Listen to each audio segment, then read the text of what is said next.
flammerne er gule og 3-4 meter høj. Naboen klør sig på sin vom og siger øj.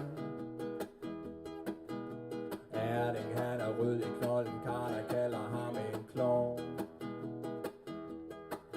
Vi skulle bare have varmet pølserne i vores mikroovn.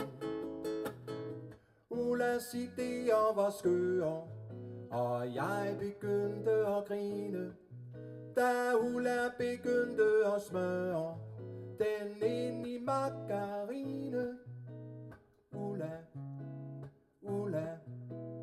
Ulla, hun var fuld af fregner på næsen. I Danmark kan vi ikke lide at spise frøer. I Kina koger de alt, der mjauer og gør. Mustafa han spiser ikke noget, der siger øf. Jeg vil også hellere have en medium bøf. Ikke så fro, så fro. La-di-da-di-da-di-do. Ikke så fro, så fro.